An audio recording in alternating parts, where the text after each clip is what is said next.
आज हम कक्षा द्वादश की अपनी इस आज की वीडियो में पढ़ने जा रहे हैं न्यूमेरिकल पोर्शन को, लेसन नंबर 1 के।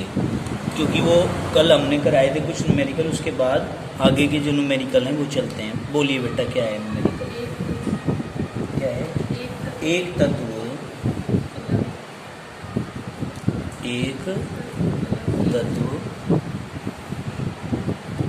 फलक केंद्रित घनीय FCC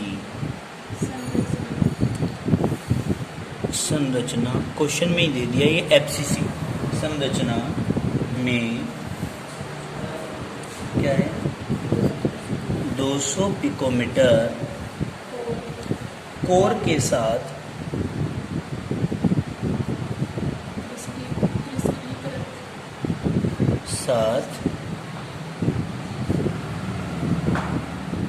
क्रिस्टलीकृत होता है।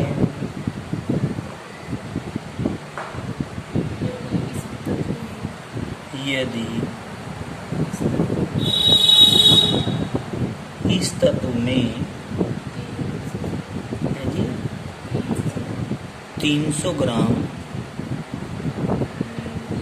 में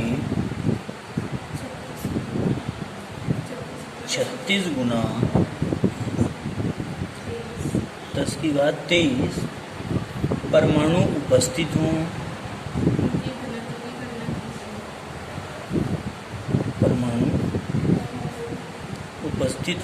तो इसके घनत्व की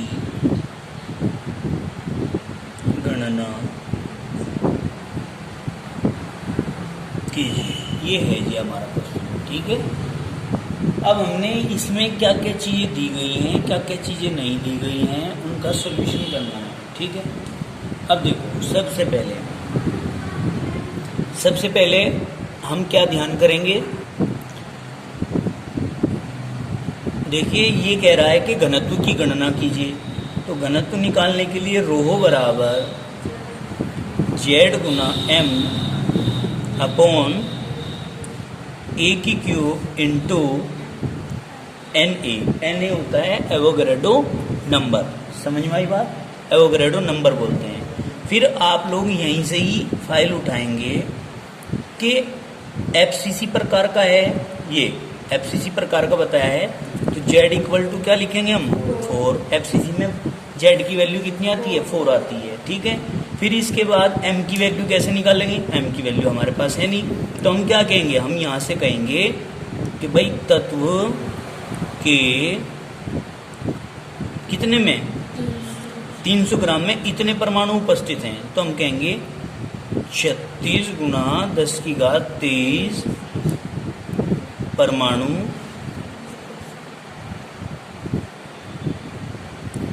उपस्थित हैं बराबर 300 ग्राम में। तो हम कह रहे हैं कि भाई 6.02 गुना 10⁻23 परमाणु का द्रव्यमान या उपस्थित होंगे। कितने में उपस्थित होंगे भाई? इस 6.02 गुना 10⁻23 और गुना 300 बटे ये बटे में आ जाएगा 36 गुना 10⁻23। 10⁻23 से 10⁻23 कट जाएगा। आई नहीं समझ में बेटे बात? फिर क्या करेंगे हम यहाँ 6.02 गुना 300 बटे 36, यही तो। पॉइंट हटाओ, 2 जीरो लगाओ, 2 जीरो से 2 जीरो खत्म, 3 से 3 एकम 3, 3 दूनी 6। तो क्या आ गया हमारा यहाँ? 602 बटे 12 आ गया। कोई दिक्कत तो नहीं है। अब 12 से कितनी बार काटेंगे आप इसे बताओ? 12 पंजे 60 कट गया। और फिर आगे चलता नहीं, ना चलने की 0, फिर पॉइंट लगाई, यहाँ 2 बच गया, 0 उतारी, तो क्या आ जाएगा? 12 एकम 12। फिर आगे कितने आ गए? 8 बच गए। पॉइंट लगा के 0 लगा रखी, 80 हो गया, 8 के आगे 0, 80 और 12, 80 बार कितनी, 80 में कितनी बार चल जाएगा, 12 छिक 72, फिर हाँ इतनी बार चल जाएगा भाई। समझ में आ गई बात, कोई दिक्कत तो नहीं है। तो भाई ये आगे वैल्यू किसकी आ गई है, m की। बताओ जरा इतनी बात समझ में आई क्या, कोई दिक्कत है क्या यहाँ तक। फिर a की क्यूब की वैल्यू कैसे निकाल लेंगे, क्योंकि यहाँ पर दिया कोर के साथ क्रिस्टलीकृत होती है, तो कोर मतलब a बराबर कितना 200 पिकोमीटर। अब क्या करेंगे, पिकोमीटर को सेंटीमीटर में चेंज करेंगे तो क्या आ जाएगा भाई 2.00 गुना 10 की घात माइनस 8, या करके आप इसे ऐसे भी कर सको 200 गुना 10 की घात माइनस 10, ठीक है नहीं। 0.2 अंक की दर किसका दी, 8 कर दी। समझ में आ गई बात। तो ये a की वैल्यू आती है आपकी। अब देखो आपके पास कहाँ की वैल्यू है, सारी वैल्यू आ गई आपके पास। अब रखेंगे यहाँ पर रो इक्वल टू जेड की वैल्यू कितनी भाई 4, m की वैल्यू कितनी आई बेटे 50.16, a की वैल्यू कितनी है भाई 2 इंटू 10 की पावर माइनस 8 का, यहाँ क्यूब है ना, क्यूब इंटू एन ए की वैल्यू,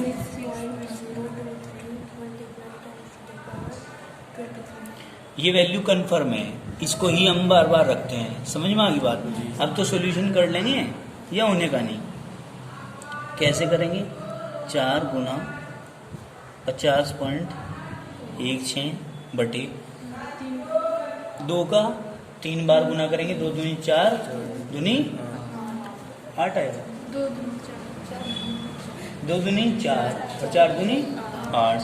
तो यहाँ लिखेंगे 8 गुना 10 की घात कितना 8 दिया 24 गुना 6.023 गुना 10 की घात 23, 4 एकम 4, 4 दूनी 8, ये कट गया, कोई दिक्कत तो नहीं है।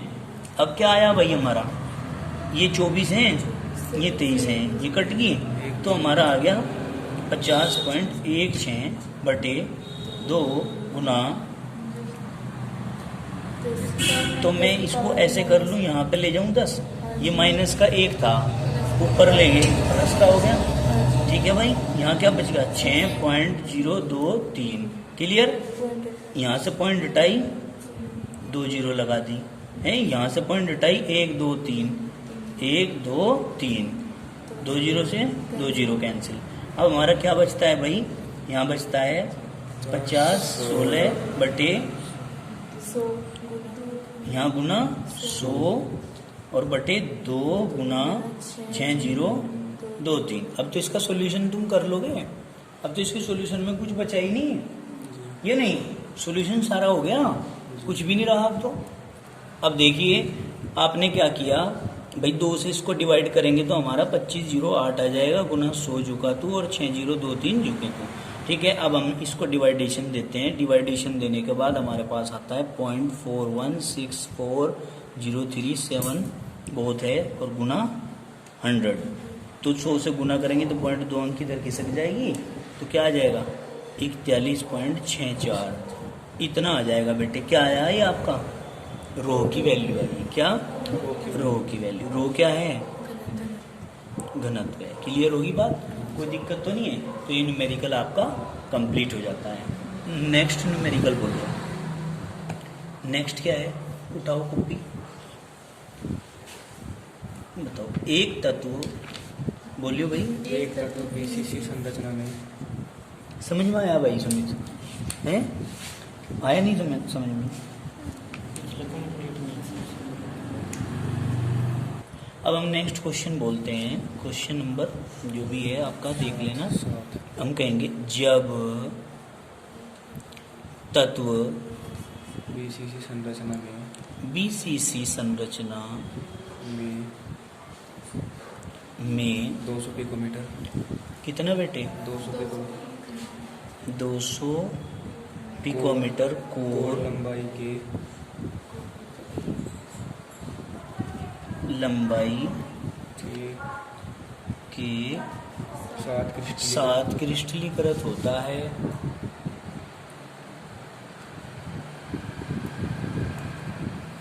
7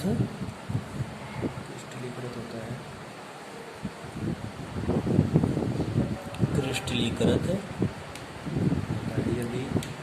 होता है यदि इकाई सेल का घनत्व इकाई सेल का 10 ग्राम घनत्व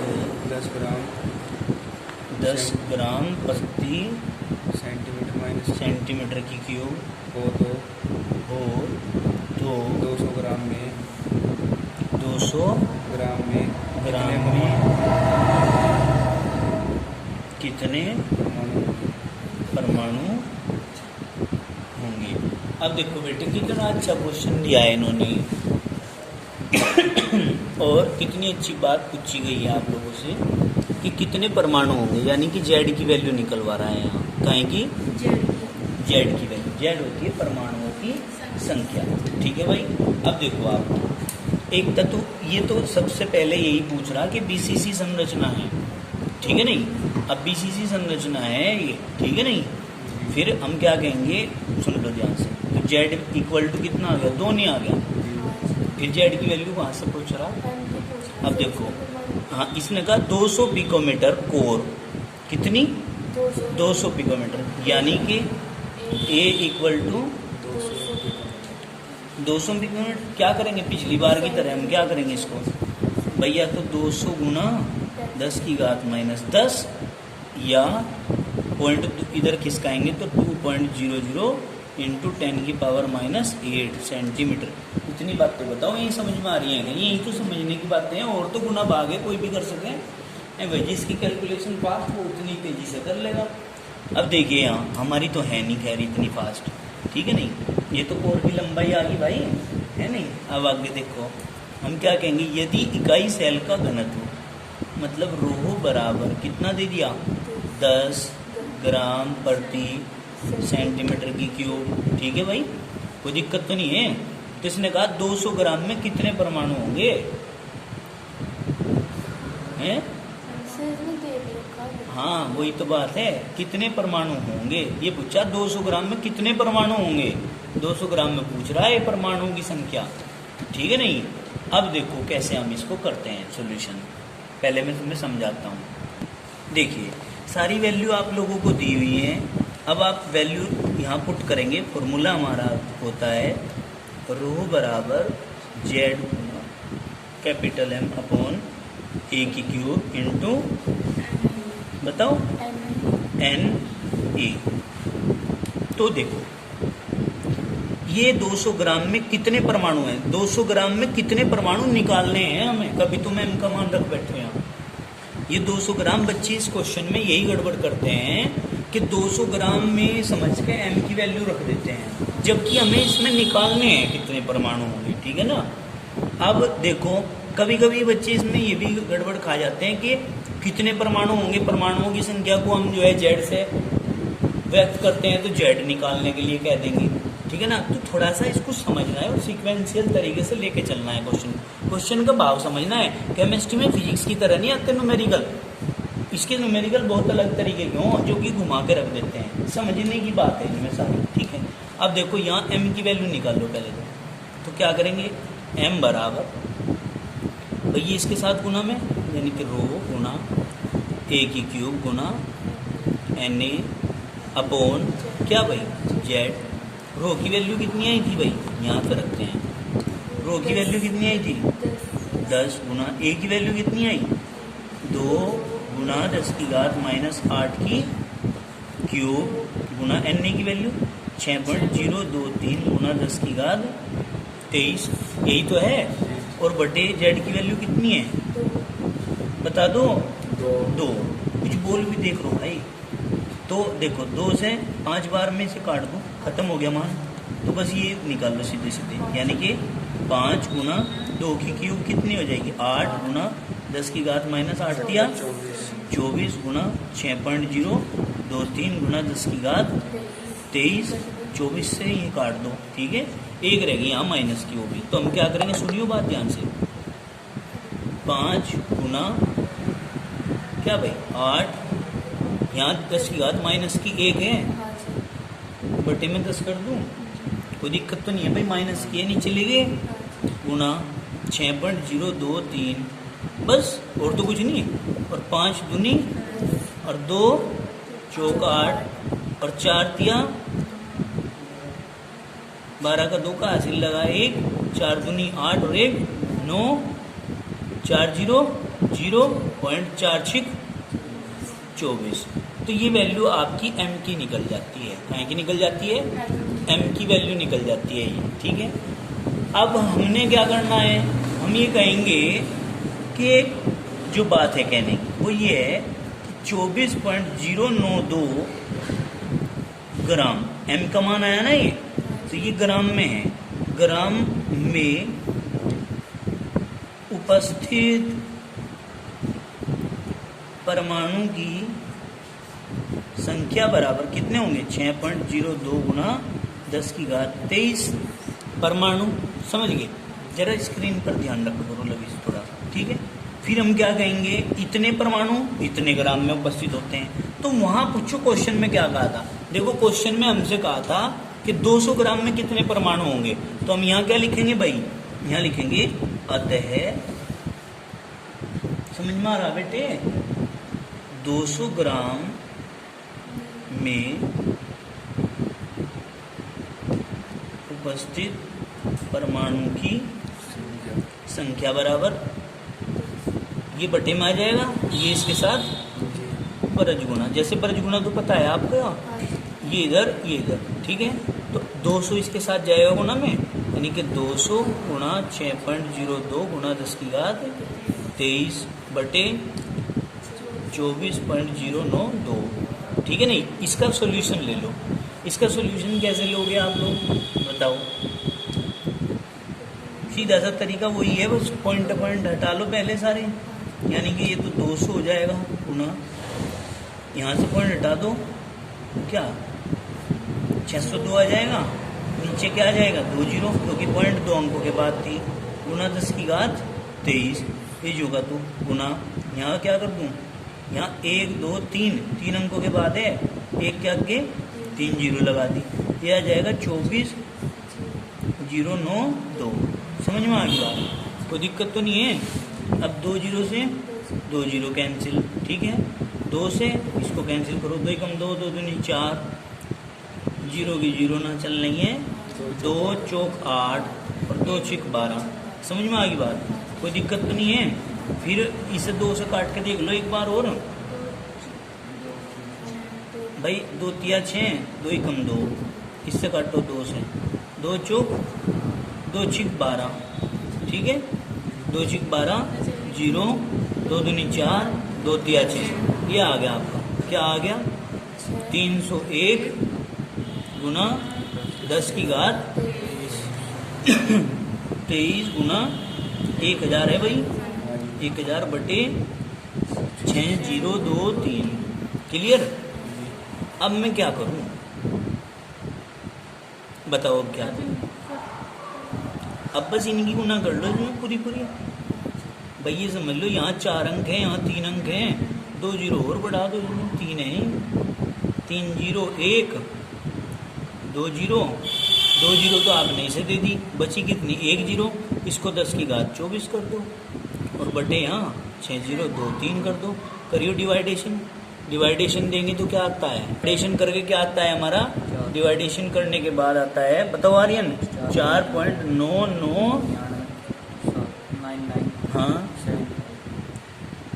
75 गुना 10 की घात 24 है ना, 24, बस ये दे दो आप आंसर। क्लियर होगी बात, तो आपका आंसर आ जाता है, यहाँ लिख देते हैं स्पष्ट करके 4.99 गुना 10 की घात 24, इतना आंसर आता है भाई आपका। क्या की वैल्यू आई है, परमाणु की संख्या, परमाणु की संख्या। क्लियर हो गया।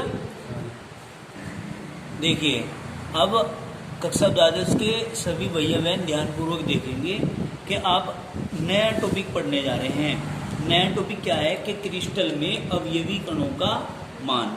अवयवी कणों का मान कैसे है, देखो ध्यान से, और इनको कैसे पैकिंग की जाती है।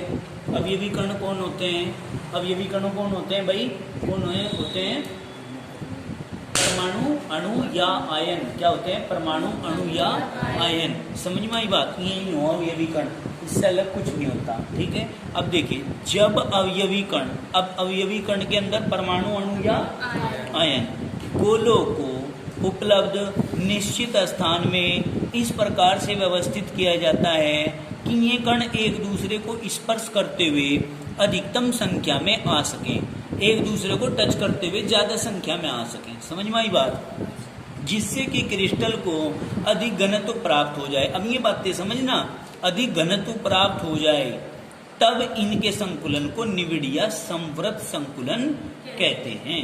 समझ में आई बात, देखो भाई ध्यान से समझो आप, ये संकुलन होता क्या है, संकुलन को अंग्रेजी में हम पैकिंग बोलते हैं। क्या, पैकिंग। जब हम मम्मा के यहाँ जाया करें, ठीक है नहीं, तो क्या होया करें, मम्मा के यहाँ जावे जब पैकिंग करें, ठीक है कि नहीं, और पैकिंग करें किसकी, अपनी या कपड़ों की, कपड़ों की पैकिंग करा करें।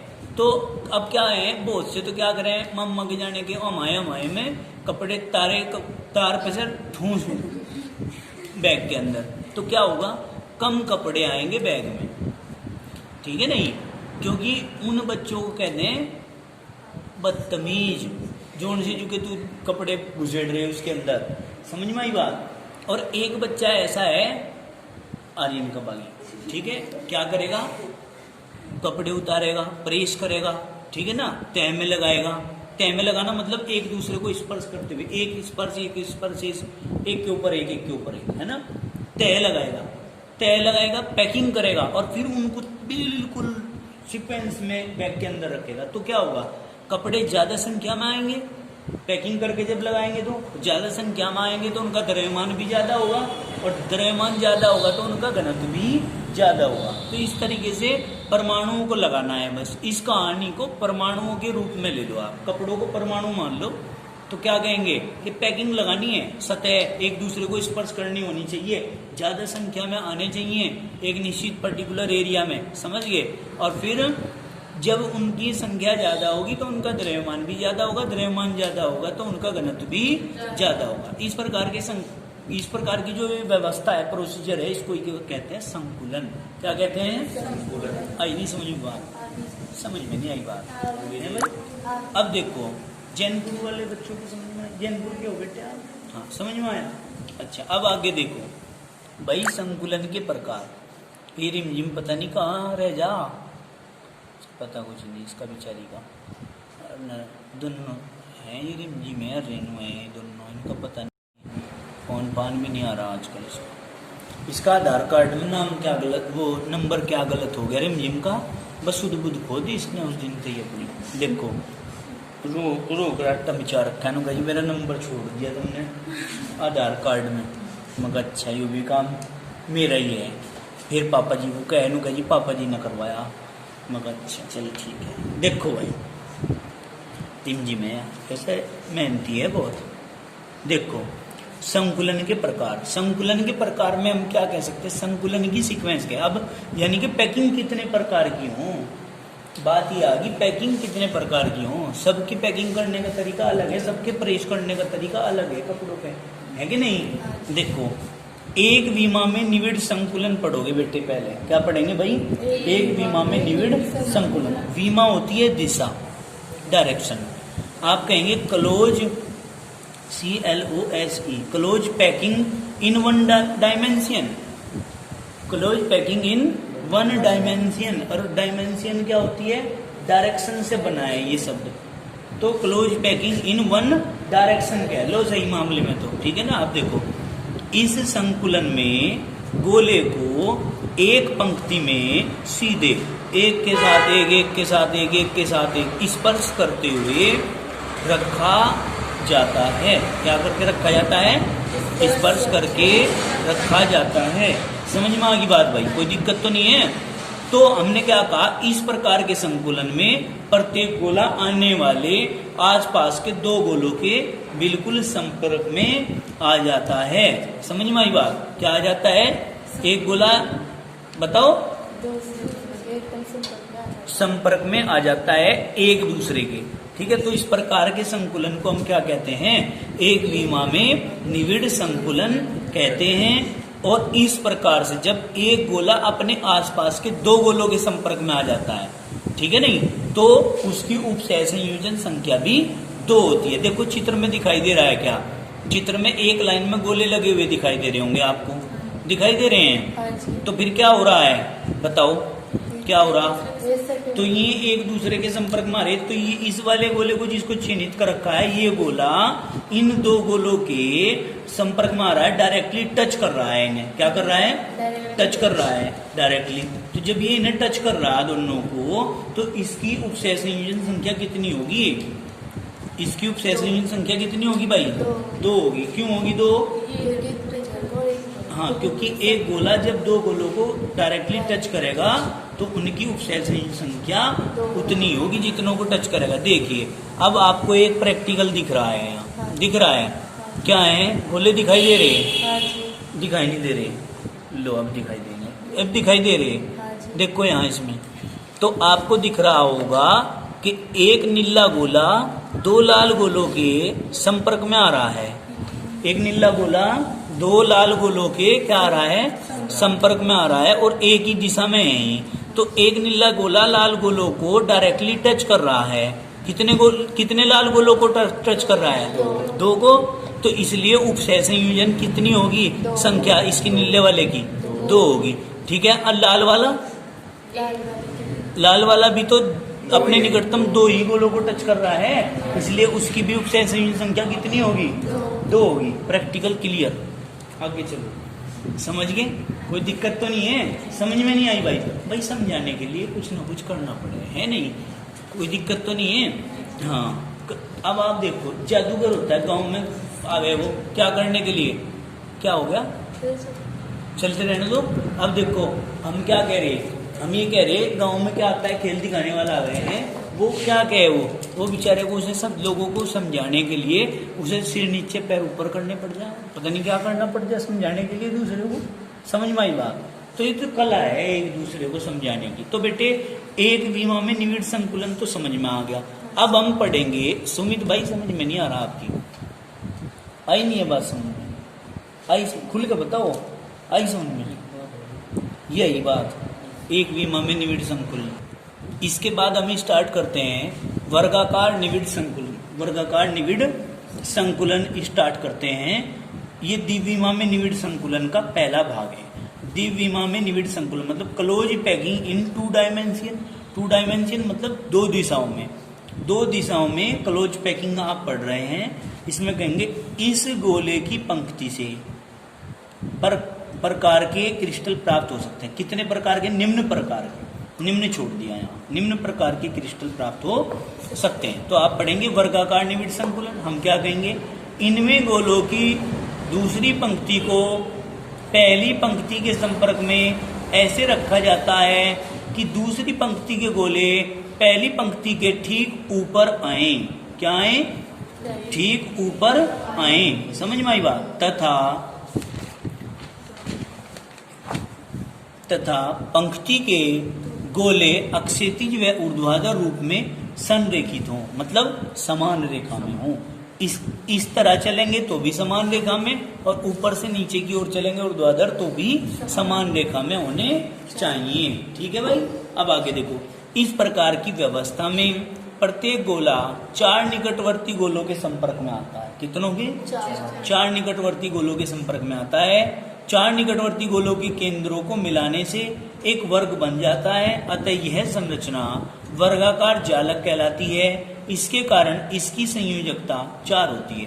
भाई जब 4 ही गोले डायरेक्टली संपर्क में आ रहे इसके, तो संयोजकता भी तो 4 ही होगी। अब देखो ध्यान से ये देखिए क्या है, ये लाल वाले गोले एक रेखा में आ रहे कि नहीं आ रहे?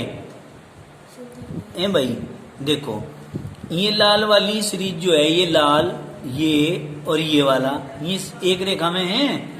आई समझ में? और ये वाले जो हैं, ये इधर वाले, ये भी एक रेखा में ही होने चाहिए। जैसे बीच वाले हैं, ये एक रेखा में नहीं है, यह एक रेखा में नहीं है, यानी कि एक परत तो ये होगी लाल वाली, एक परत ये हो गई, एक परत ये हो गई, समझ में आई बात? तो समान रेखा में है। अब देखो अगर हम इधर से इधर को चलें तो भी ये समान रेखा में होने चाहिए, बात कहने की यह है, ठीक है। अब इसमें बात क्या कही जा रही, इसमें ये कही जा रही कि इस कंडीशन में जब हम सारे गोलों को रखते हैं तो अब नीले वाले गोलों को देखो, नीले वाले गोले को, नीले वाला गोला इसके इसके इसके और इसके, ठीक है, डायरेक्टली संपर्क में है, मतलब चार गोलों के डायरेक्टली संपर्क में है, ठीक है बेटे। जब चार गोलों के डायरेक्टली संपर्क में है तो इसकी उपसह संयोजन संख्या भी कितनी हो जाएगी भाई? 4 हो जाएगी। अब देखो बात सुनो, अगर हम इसके और इसके केंद्रों को मिलाते हुए एक रेखा खींचें तो एक वर्ग का निर्माण हो जाता है। कैसे? वर्ग का निर्माण हो जाता है। इसको हम दोबारा से फिर डिफाइन करेंगे। तो वर्ग का निर्माण हो जाता है तो हम इसको कहते हैं वर्गाकार निविड़ संकुलन। तो प्रैक्टिकल आपका फिनिश। आगे चलिए देखो, अभी हम इसको पेज पर एक्सप्रेस करते हैं। किस पर? पेज पर एक्सप्रेस करते हैं, व्यक्त करते हैं। देखो कैसे, ये एक सीरीज तो ये होगी गोलों की, ये तो हो गई अक्षैतिज। ये इधर को जो चलते हैं, इधर को गोले जो चल रहे हैं, ये हो गई आपकी अक्षैतिज दिशा। और भाई ऊपर से नीचे को जो चल रहे हैं, ये हो गई आपकी ऊर्ध्वाधर रेखा, ठीक है। तो मतलब ऊर्ध्वाधर में भी समान रेखा में होने चाहिए और अक्षैतिज में भी समान रेखा में होने चाहिए। इनके गोलों को केंद्र को मिलाते हुए अगर एक रेखा खींच दें तो सीधी रेखा आनी चाहिए। जो सीधी रेखा आती है उसको कह देते हैं हम केमिस्ट्री में संरेखा। संरेखा में होनी चाहिए। समझ में आई बात? तो जब हम इस प्रकार से गोलों को रखते हैं तो हम इस गोले की बात कर रहे हैं। कौन से गोले की? इस वाले गोले की बात कर रहे हैं भाई, इस गोले की, ठीक है। दिखाई दे रहा है? ये लो, ये गोला है आपका, इस गोले की हम बात कर रहे हैं। तो ये वाला गोला एक तो इसको डायरेक्टली टच करता है, एक इसको डायरेक्टली टच कर रहा है, एक इसको और एक इसको। तो हमने इनके केंद्रों को मिलाते हुए सीधी रेखा जब खींची, ये खींच दी सीधी रेखा, तो एक वर्ग बन गया। क्या बन गया? वर्ग बन गया। तो जब वर्ग बन जाता है तो इसीलिए हम इसको क्या कह रहे हैं? वर्गाकार निविड़ संकुलन नाम दे रहे हैं। क्या दे रहे हैं? वर्गाकार निविड़ संकुलन नाम दे रहे हैं। बताइए जरा, इतनी बात समझ में आई क्या? कोई दिक्कत है भाई? क्लियर हुई है? देखिए, आज की इस वीडियो के अंतिम चरण में आप लोग समझने जा रहे हैं षटकोणीय निविड़ संकुलन। षटकोणीय निविड़ संकुलन थोड़ा अलग प्रकार का होता है, इसको जरा ध्यान से देखना। इसमें आप लोग पढ़ रहे हैं क्या कि इनमें गोले की दूसरी पंक्ति को पहली पंक्ति के संपर्क में ऐसे रखा जाता है कि उसके गोले पहली पंक्ति के अवनमनों में आ जाएं। अवनमन होती है खांच, ठीक है, खांच होती है। उसमें जो खांचे आते हैं ना, जैसे पहली पंक्ति के गोले आपको दिखाई दे रहे हैं यहाँ पर। ये एक पंक्ति है, देखो यहाँ, ये पहली पंक्ति है, ठीक है, जिसको हमने ए नाम दे दिया। क्या दे दिया? ए नाम दे दिया। तो दूसरी पंक्ति के गोले इस पहली पंक्ति के गोलों के ये जो खांच होती है यहाँ, ठीक है, इस खांच में आ जाने चाहिए। बताओ जरा, इतनी बात समझ में क्या? फिर इससे ऊपर जो ए पंक्ति है, वो ए पंक्ति इस प्रकार से होनी चाहिए कि वो बी वाले के खांच में आ जाए। जब वो बी वाले के खांचों में आएगी, फिट होंगे गोले, तो ए की पंक्ति के गोले का केंद्र और इस ए वाली पंक्ति के गोले का केंद्र एक रेखा में होगा। इसलिए हमने इसको भी ए और इसको भी ए मान लेना है, ठीक है, कोई दिक्कत तो नहीं है। फिर बी पंक्ति, इसके ऊपर एक पंक्ति हो आएगी, वो बी वाली होगी, वो इसके खांचों में आ जाएगी। और जब उसको इसके खांचों में आ जाएगी तो हम देखेंगे कि बी वाली पंक्ति की जो पहले वाली पंक्ति थी बी, उसके गोले और ये जो बी पंक्ति हमने बनाई है, इसके गोले के केंद्र समान रेखा में हैं, ठीक है, कोई दिक्कत तो नहीं है। तो इस प्रकार से हम इसमें गोलों को व्यवस्थित करते हैं। चलिए देखिए, पढ़िए क्या कहा कि भाई इनमें गोलों की दूसरी पंक्ति को पहली पंक्ति के संपर्क में ऐसे रखा जाता है कि उसके गोले पहली पंक्ति के अवनमनों में आ जाएं। कहाँ आ जाएं? पहली पंक्ति के अवनमनों मतलब खांचों में आ जाएं। पहली पंक्ति के गोले की व्यवस्था को ए तथा दूसरी पंक्ति का बी प्रकार कह सकते हैं। दूसरी पंक्ति के गोले की व्यवस्था को, ठीक है, दूसरी पंक्ति को बी प्रकार कह सकते हैं। तीसरी पंक्ति के पहली पंक्ति के गोले समान रेखा में होते हैं, अतः यह तल भी ए प्रकार का होता है। कितने प्रकार का? ए प्रकार का होता है। यह व्यवस्था ए बी प्रकार की होती है। इनमें प्रत्येक गोला अन्य 6 गोलों से घिरा रहता है। एक गोला 6 गोलों से घिरा रहता है। इन 6 गोलों के केंद्रों को मिलाने से एक षटभुज बनता है, इसलिए इसे षटकोणीय जालक कहते हैं। क्या कहते हैं? षटकोणीय जालक कहते हैं। ठीक है, अब इसमें उपसय संयोजन संख्या का मान 6 होता है। क्या होता है? 6। देखिए, एक गोला है ये, ठीक है, इसके अंदर, इस पंक्ति के अंदर एक गोला आप ये मान लीजिए, जब ए बी, ठीक है, इस प्रकार से हैं, ये एक दूसरे के खांच में सिचुएटेड हैं, ठीक है। तो ये वाला गोला है ये जो हम डार्क कर रहे हैं रेड कलर में, ये वाला गोला अपने आसपास के इस गोले के भी संपर्क में है, इस गोले के भी संपर्क में है, इस गोले के भी संपर्क में, इसके भी। तो इस प्रकार से ये संपर्क में आ रहा है। अब सभी जो संपर्क में आ रहे हैं गोले, उनके केंद्रों को, ये जो केंद्र है यहाँ, ये केंद्र, इन केंद्रों को मिलाते हुए अगर हम सीधी रेखा ऐसे खींचते जाएंगे तो एक षटभुज की रचना हो जाती है। कहें कि षटभुज की। तो इसलिए हम इसको षटकोणीय निविड़ संकुलन के नाम से जानते हैं। बताओ जरा इतनी बात समझ में, ठीक है। अगर समझ में ना आई हो तो मुझे बताओ। तो इस प्रकार की व्यवस्था को गोले की क्या कहते हैं? षटकोणीय निविड़ संकुलन कहते हैं। बताओ इसको समझ में आ गया? अंग्रेजी में क्या कहते हैं? Hexagonal close packing. क्या? हेक्सागोनल क्लोज पैकिंग बोल देते हैं। क्लियर होगी भाई बात? आज के लिए इतना ही काफी, बाकी